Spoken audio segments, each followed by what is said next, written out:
अस्सलाम वालेकुम dear members. आज हम 66 नंबर पे नाजिल होने वाली सूरह सुनेंगे जो कुरान पाक की मौजूदा तरतीब में 46 नंबर पे है और जब नाजिल हुई तो 66 नंबर पे नाजिल हुई थी।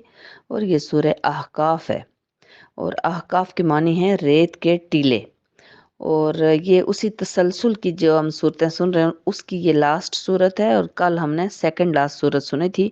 आज हम आखिरी सूरत सुनेंगे और इनका तमाम सूरतों का जो मरकज़ी जो मौजू है वो तौहीद और आखरत के ऊपर ज़्यादा आयात नाजिल हुई हैं। और अहकाफ के माने चूँकि रेत के टीले हैं और ये हज़रत हूद अलैहिस्सलाम की जो कौम आद थी ना, उसका अहकाफ नामी बस्ती में वो रहते थे और उनके ऊपर किस तरह अज़ाब आया था, तो उनका किस्सा यहाँ पे बयान हुआ है। और ये सूरत भी हरूफ मक़ातात से स्टार्ट हो रही है। बिस्मिल्लाहिर्रहमानिर्रहीम। अल्लाह ताला फरमा रहे हैं कि नाजिल की जा रही है ये किताब अल्लाह की तरफ से जो ज़बरदस्त और बड़ी हिकमत वाला है। और उस हिकमत वाले रब्बुल आलमीन की ये हिकमत है कि इन पूरे मक्का के ऊपर अजाब नहीं आएगा, बल्कि अजाब छोटी छोटी सूरतों में इनके पास आएगा। और हकीकत ये है कि जो जिस अजाब से इन्हें डराया जा रहा है वो इस अजाब से मुंह मोड़े हुए हैं, इस हकीकत को मानने के लिए तैयार ही नहीं है। तो ए नबी, ए मोहम्मद, इनसे कह दीजिए कि कभी तुम लोगों ने सोचा कि जिन्हें तुम पुकारते हो, यानी कि जो मक्का में जो बुत रखे हुए हैं तुम लोगों ने, या बाकी जो अहले किताब है वो भी तो मुख्तलिफ लोगों को पुकारते हैं ना। वो हज़रत ईसा को पुकारते हैं कि या ईसा मदद, और वो जो यहूदी हैं या उज़ैर मदद, या हज़रत उज़ैर मदद। तो अल्लाह ताला फरमा रहे हैं कि अल्लाह के सिवा अगर तुम लोग इनको पुकारते हो तो क्या उसने कोई चीज़ पैदा की इन बुतों ने, या इन जिनको तुम लोग शरीक ठहराते हो, जिनसे मदद के लिए पुकारते हो जिनको, क्या उन्होंने अल्लाह के अलावा उन्होंने भी कभी कुछ पैदा किया? कोई एक चीज़ दिखा दो या कोई शिरकत दिखा दो उनके आसमानों की तख्लीक में या ज़मीन की तख्लीक में। लाओ मेरे पास कोई किताब जो आई हो, तुम लोगों पे नाजिल हुई हो किताब। ये किताब नहीं तो कोई इल्मी रवायत ही ले आओ बतौर सबूत अगर तुम सच्चे हो। ए मोहम्मद, इनसे पूछिए और कौन ज़्यादा गुमराह है इस शख्स से जो पुकारे अल्लाह के सिवा, इन्हें जो जवाब ही नहीं दे सकते, यानी कि वो बुत और वो जो इंसान जो पैगंबर गुजरे हैं उनको भी बुत ही समझ रहे हैं, यानी उनको भी पूजा कर रहे हैं ये लोग। तो उनसे ज़्यादा जालिम कौन? और जिनकी ये पूजा कर रहे हैं ना, उनको तो पता ही नहीं है कि ये उनकी पूजा कर रहे हैं, वो जानते ही नहीं, वो लाइल्म है इस चीज़ से और बेखबर हैं। और वो क़यामत वाले दिन भी वो बेखबर होंगे और वो कहेंगे, अल्लाह जब उनसे पूछेंगे कि ए ईसा, क्या आपने इनसे कहा था कि ये आपको मदद के लिए पुकारे हैं कि या ईसा मेरी मदद करें या अल्लाह का बेटा बनाए? तो हज़रत ईसा कहेंगे, नाउज़ बिल्लाह, हज़रत ईसा कहेंगे, अल्लाह तू पाक है और मैं ऐसी बात कभी, मतलब हज़रत ईसा ने ऐसी बात नहीं की। उनको हमेशा हज़रत ईसा अलैहिस्सलाम ने तौहीद का पैगाम दिया था। अक्सर लोग जो कि दूसरों को मदद के लिए पुकारते हैं ना, मुख्तलिफ दरगाहों पे जाते हैं, मुख्तलिफ मन्नतें मांगते हैं, धागे बांधते हैं, मन्नतें मुरादें मांग के आते हैं, तो अक्सर वो इस चीज़ पे कहते हैं कि क्या हम अपनी अम्मी से भी तो मांगते हैं ना, माँ से भी तो हम मांगते हैं कि अम्मी रोटी दे दो, तो क्या ये भी हम शिर्क कर रहे हैं क्या? वो तो मदद तो हम रोटी तो अम्मी से ही मांगनी है। तो अल्लाह ताला ने ये फरमाया हुआ है कि मतलब आप मुर्दा से नहीं मांग सकते, अम्मी से ही रोटी मांगोगे, ज़ाहिर है तो वो कोई शिर्क नहीं हो रहा। हाँ, अम्मी कब्र में नाउज़ बिल्लाह होती है तो कब्र में नहीं आप मांग सकते, अम्मी उठो कब्र से मुझे रोटी दे दो। तो मुर्दा से आप नहीं पुकार सकते, ये बहुत बड़ा शिर्क है। ये बुतों से नहीं आप पूजा कर सकते, बुतों से आप मांग नहीं सकते। उसके बाद अल्लाह ताला अपने प्यारे हबीब से फरमा रहे हैं कि ए नबी, ये आपकी किताब जो नाजिल हो रही है और आपके बारे में कह रहे हैं ये तो खुला जादूगर है और ये खुला जादू है। और ये भी कहते हैं कफ़ार कि खुद घड़ लिया है इस रसूल ने इस कुरान को। तो ए मोहम्मद, इनसे कहिए कि अगर खुद घड़ लिया है मैंने इसे, तो तुम तो नहीं मुझे अल्लाह से बचाओगे, अल्लाह की पकड़ से। तो अल्लाह रब्बुल आलमीन है, वो मुझे पकड़ लेगा अगर मैं खुद से घड़ता हूँ तो। और वो अल्लाह रब्बुल आलमीन बेहतर जानता है इन बातों का जो तुम लोग बना रहे हो। और अल्लाह ताला काफ़ी है मोहम्मद, आप इनसे कह दीजिए कि अल्लाह ताला मेरे गवाही देने के लिए अल्लाह रब्बुल आलमीन काफ़ी है। और वही है अल्लाह जो माफ़ फरमाने वाला है, हर हाल में रहम फरमाने वाला है। अब अल्लाह ताला अगली आयत में एक यहूदी से मुसलमान होने वाले हज़रत अब्दुल्ला बिन सलाम, जो कि यहूदियत से इस्लाम की तरफ आए थे, और उन्होंने आके गवाही दे दी और तमाम यहूदियों को भी गवाही दे दी कि ये सच्चा कुरान है और ये कुरान की तमाम जो तफसील है तौरात में दर्ज थी कि ऐसी किताब नाजिल होगी और ऐसे नबी होंगे।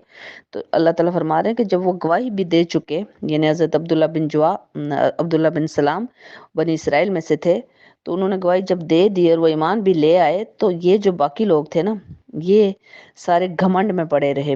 بلا شبہ اللہ نہیں راہ دکھاتا ایسے ظالم لوگوں کو.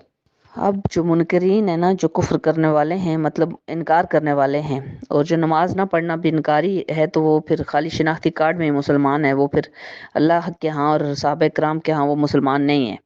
تو اللہ تعالیٰ فرما رہے ہیں کہ ایسے جو کفر کرنے والے لوگ ہیں نا، جو ایمان لے آئے، ان سے کہتے ہیں کہ اگر یہ اچھا ہوتا، یعنی دین اسلام، قرآن اور یہ سب، تو یہ لوگ پھر ہم سے سبقت لے جاتے نا. پھر یہ مسلمان ہونے کے بعد یہ تو اسی طرح غریب ہیں، یہ تو سبقت نہیں ہم سے اوپر لے کے گئے. اگر یہ ہدایت پہ ہوتے اور یہ سیدھا راستہ ہوتا تو یہ تو ہم سے پھر اونچے ہونے چاہیے تھے، کیونکہ ان کے ہاں جو درجہ تھا نا وہ بڑائی، امیری، امارت، پیسہ، یہ چیزیں تھیں. وہ یہ نہیں سوچ رہے تھے کہ ان کے دل میں جو ایمان ہے وہ اللہ کی محبت ان کے دل میں، اور اللہ کے دل میں ان کی محبت آ چکی ہے، تو وہ اپنے ساتھ ان کا مقابلہ کر رہے تھے.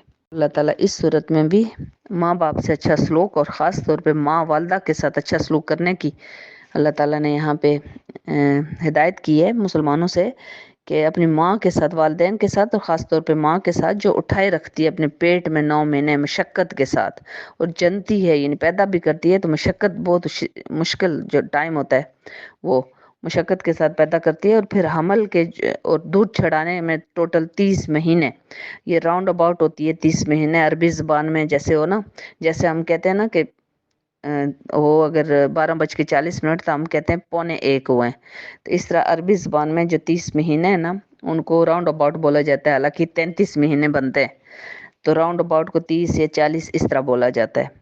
اللہ تعالیٰ فرما رہے ہیں کہ جب وہ بچے پیدا کرتی ہے، پالتی ہے، اور 30 مہینے لگ گئے دودھ پلانے میں، تو جب وہ 40 سال کا پورا جو نوجوان ہو گیا، اور 40 سال جو نا میچور عمر ہوتی ہے مرد کی، تو اللہ تعالیٰ فرما رہے ہیں کہ پھر وہ دعا یہ کرتا ہے کہ اے میرے رب، مجھے توفیق دے کہ میں شکر ادا کرتا رہوں تیری ان نعمتوں کا جو تو نے عطا فرمائی مجھے اور میرے والدین کو، اور توفیق دے کہ میں نیک عمل کروں جن سے تو راضی ہو جائے، اور میری خاطر میری اولاد کو بھی اے اللہ صالح بندوں میں شامل کر دے، صالح بنا دے. اور میں توبہ کرتا ہوں اے اللہ تیرے حضور، بلا شبہ میں فرمانبرداروں میں سے ہوں. اور ایسے لوگ جو اس طرح کی دعا کرتے رہتے ہیں، خالی یہ نہیں کہ توبہ استغفار اللہ ہمیں معاف کر دے، یہ اس طرح کی باتیں کرتے رہیں، لیکن کرتوت جو کفر والے ہوں، کرتوت کافرانہ، اور زبان سے بس اللہ کا نام لیتے رہیں، تو ایسی بات نہیں قبول ہوتی. تو اللہ تعالیٰ فرما رہے ہیں ایسے لوگوں کو نہ صرف ہم معاف کر دیتے ہیں، بلکہ ان کے اچھے جو اعمال کیے ہوتے ہیں نا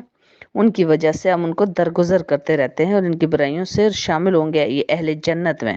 جیسے کہ ہم نے پہلے بھی سنا تھا کہ کس طرح حضور صلی اللہ علیہ وسلم پر جنات کی ایک جماعت ایمان لے آئی تھی صرف قرآن سننے کی وجہ سے. تو اللہ تعالیٰ یہاں پہ پھر اپنے پیارے نبی سے وہ واقعہ یاد کر فرما رہے ہیں اللہ تعالیٰ کہ کس طرح اے محمد آپ کے لیے ہم نے جنات کی اس جماعت کو جنہوں نے قرآن سنا تھا، اور سننے کے بعد وہ اپنی باقی جنات کے پاس گئے تھے، اور ان جنات سے انہوں نے کہا کہ تم لوگ ایمان لے آؤ، اور ہم نے ایک ایسی کتاب سنی ہے. پوری قوم ان کی ایمان لے آئی تھی، اور بہت بڑی جماعت ایمان میں داخل ہو گئی تھی، اسلام میں داخل ہو گئی تھی. اب آخری آیات میں بھی اللہ تعالیٰ اپنے پیارے حبیب سے پھر صبر کی تلقین فرما رہے ہیں کہ اے محمد اب صبر کرے اے نبی، جس طرح کے صبر کرتے رہے ہمت و حوصلے والے رسول، اور آپ نے جلدی نہیں کرنی، اور ان کے لیے عذاب بھی نہیں مانگنا، اور ان کے معاملہ میں آپ نے صبر کرنا، کیونکہ اللہ تعالیٰ جانتے تھے جو کہ محمد صلی اللہ علیہ وسلم کو علم نہیں تھا اس چیز کا کہ کتنے زیادہ لوگ مسلمان ہو جائیں گے. اور اس لیے اللہ تعالیٰ اپنے نبی کو بار بار حوصلہ دے رہے تھے کہ صبر کرنا. اپنے ان کا ظالم تو بہت بڑھتے جا رہے تھے، مذاق اڑانا بند نہیں ہو رہا تھا، اتنے سال گزر چکے تھے، ابھی تقریباً 7 سال پورے ہونے والے تھے، اور صرف 135 لوگ ٹوٹل مسلمان ہوئے تھے، ٹوٹل 10 سالوں میں جا کے صرف 135 لوگ. یہ آپ یہ سورہ سن لیجئے. جزاک اللہ.